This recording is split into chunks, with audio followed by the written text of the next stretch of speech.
Rabbi Simcha Raz once told the story about the power of a sigh. He told the story of a scholar and a poor craftsman who lived as neighbors. The scholar would rise each morning and go off to the schoolhouse to go study Torah, then pray with purpose and return home for a short time, eat a quick breakfast, then go back to his studies. He would be at the schoolhouse until lunchtime. He would engage for a short while in negotiations for some limited income, then return to the schoolhouse to study more Torah until the afternoon prayers. After the evening prayers, he would continue studying, and so it was each day. But the poor craftsman, he would also rise at the morning watch, pray hastily at his home, and then go to engage in his craft. He was dejected and poor. Time was always pressing on him. And throughout the week, he wasn't even able to look at a book. Come Shabbat, he would finally pick up a book, but he was so tired that he would fall asleep. Every now and again, these two neighbors would bump into each other as they left their homes or returned to them. The scholar would look reproachfully at the craftsman, who was always concerned with the concerns of making a living and who had no time in his heart for Torah or prayer. And when the craftsman saw the scholar, he would sigh deep down and wonder. He thought, he rushes and I rush. He rushes to Torah and to prayer, while I rush for inconsequential things. In due time, the two neighbors passed away, and they both appeared before the great court. The scholar with his Torah and his prayers, and the poor craftsman stood there empty-handed. The defense counsel took all the bundles of Torah and the commandments of the scholar, and they placed them before the court on high.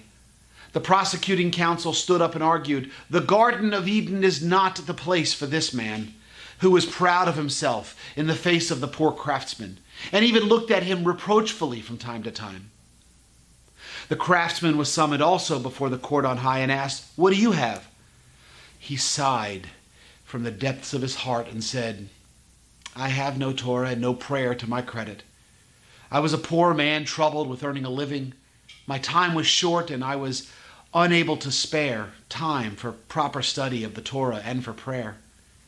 The court on high immediately ordered that the scales be brought out and that the bundles of Torah and prayer of the scholar be placed on one side and the reproachful look on the other. And the reproachful look tipped the scales.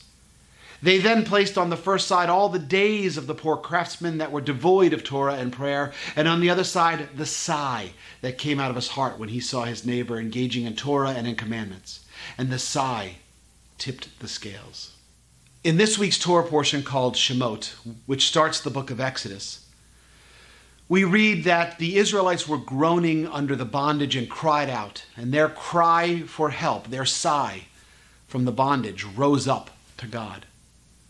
We've been enslaved for 400 years, a long time. And what finally caught the attention of God after all this time? Why were we enslaved for so long? The text is silent on this matter, and over the years, rabbis have been baffled by this biblical question. But there's a powerful lesson to be learned, that a collective sigh can warrant God's attention. The text continues that when they cried out because of their slavery, their pleas went up before God. God heard their cries and remembered the covenant with Abraham, Isaac, and Jacob. When we are suffering, there is no requirement that we be eloquent or that we can explain all of that we are feeling with precision. Sometimes it's enough just to sigh. And sometimes our sighs can merit divine attention, as it did for the poor craftsman at our opening story, as it did for our ancestors enslaved in Egypt so long ago. The power of a sigh. Now go out and be Torah.